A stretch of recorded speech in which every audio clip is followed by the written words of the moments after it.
Dobre, čaute, toto je návod na Inovia asistenta, takže celé sa to musí začať na tejto adrese.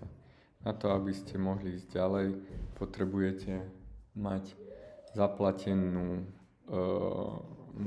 Claude Pro, musíte mať stiahnutú aplikáciu, tu máte aj odkaz.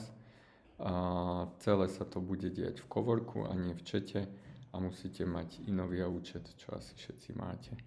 Tak poďme na to, prihlásme sa cez Inovia účet, čiže tu vás presmeruje, tu si vyberiete účet a dostanete sa na túto stránku. Na tejto stránke treba stiahnuť tento Inovia zip file a treba si toto skopírovať do schránky. Potom si prejdete na Claude a v Claude je potrebné, aby ste sa preklikli na časť Cowork. Potom idete do Customize, kde si najprv pridáte plugin, Create plugin, Upload plugin. To bude to zipko, ktoré ste si stiahli. V mojom prípade to už bude 20. krát. To si nahráte. A potom musíte ísť medzi konektory, kde si pridáte Add Custom Connector, tu si dáte Inovia, tuto vložíte ten váš link, čo bol na tej adrese a je v tento moment, ešte vám odporúčam, aby sa vás to zbytočne nič nepýtalo, dať tu na Always Allow. Dobre, teraz všetko by máte nastavené tak, ako by ste mali mať a môžete začať. Ste v Coworku, najlepšie je podľa mňa si urobiť projekt, robiť si nový projekt tu od začiatku. Ja si ho napíšem ako Inovia 30. Tu si treba dať zložku, v ktorej budete do budúcna pracovať. Tam do tej zložky sa vám budú aj ukladať všetky súbory, ktoré urobíte a v tej zložke vlastne môže aj slobodne robiť tento Claude, čiže ja dám Create. No a teraz začnite prvú vec, čiže Inovia, tu si to treba vybrať, ako mi vieš pomôcť. Teraz Inovia už vie, že má použiť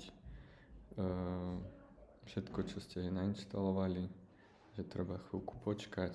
Tu ste sa pýtali, tu už je toto, čiže tu už môžete vidieť, ako to začína pracovať. No a ona najprv si zistí, čo všetko vie urobiť, čo sú tie capabilities, treba chvíľku počkať. Na začiatku sa to trošku dlhšie rozbieha, ale to už potom pôjde rýchlejšie kúsok.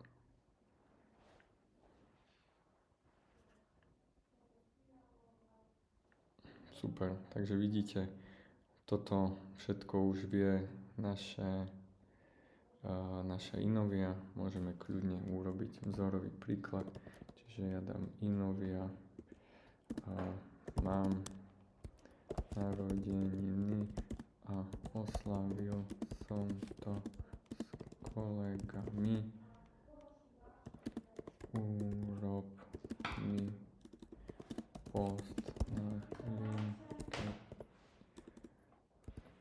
LinkedIn podľa manuálu.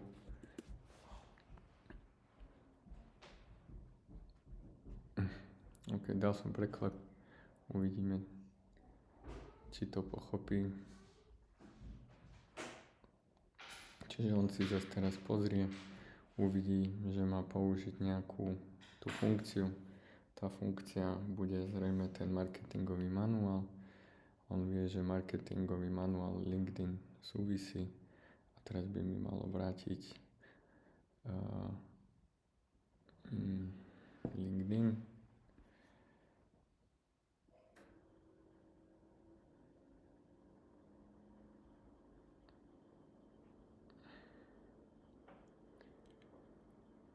Keď je všetko správne, tak na konci každej odpovedi vidíte číslo serveru a číslo pluginu. vtedy viete, že plugin funguje správne.